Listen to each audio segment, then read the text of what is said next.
नागपूरला घेऊ, कधी संभाजीनगरला घेऊ. अशा पद्धतीनं आपण तुमचा माझा महाराष्ट्रामध्ये वेगवेगळ्या भागामध्ये हे वर्धापन दिन साजरे करायचे आणि त्याच्यातून कार्यकर्त्यांची हितगुज साधायची, कार्यकर्त्यांना मार्गदर्शन करायचं, वेगवेगळ्या नेत्यांचे विचार ऐकवायचे. अशा पद्धतीचा निर्णय तो झाला.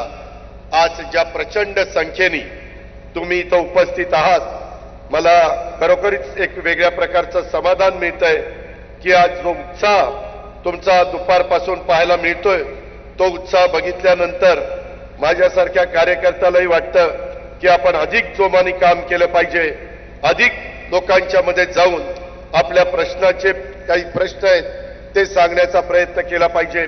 आज अनेकांनी मला फोन केले की दादा आम्ही निघालोय, एवढ्या गाड्या घेऊन एवढ्या बसेस घेऊन निघालोय, आपण सगळेजण व्यवस्थित आलात, हे बघून मला मनापासूनचं समाधान आहे. सगळ्यांनी जेवण पण केलंय का?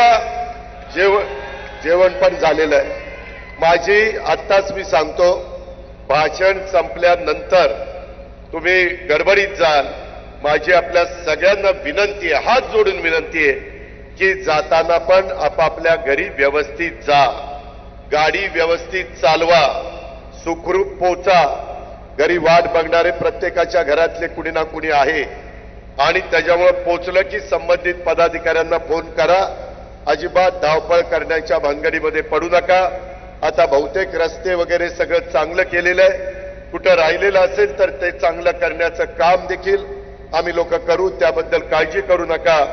परंतु व्यवस्थित परत जा, एवढीच सुरुवातीला आपल्याला स्वागताच्या निमित्तानं सांगतो आणि जाताना पण तशा प्रकारची विनंती करतो. मित्रांनो, एकंदरीतच मी सीमा भागातल्या मराठी माणसांना सांगू इच्छितो, हा यशवंतराव चव्हाण साहेबांचं बेरजेचं राजकारण करणारा, सुसंस्कृत महाराष्ट्रामध्ये कशा पद्धतीनं लोकांशी वागलं पाहिजे, बोललं पाहिजे, त्या ठिकाणी पुढे गेलं पाहिजे, या विचारांनीच आपल्या पक्षाची स्थापना झाली आणि आपला पक्ष देखील त्याच विचारांनी पुढे जातोय. ही गोष्ट प्रत्येकाने सातत्याने मनामध्ये ठेवली पाहिजे. काही जर विचारतात की हो तुम्ही भाजप बरोबर गेला.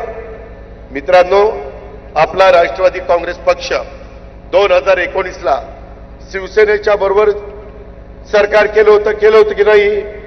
केलं होतं. त्यावेळेस देखील काही तडजोड केलेली होती. शेवटी विरोधी पक्षामध्ये नुसतं बसून घोषणाबाजी करून, आंदोलन करून, मोर्चे काढून चालत नाही. आपण साधू संत नाही.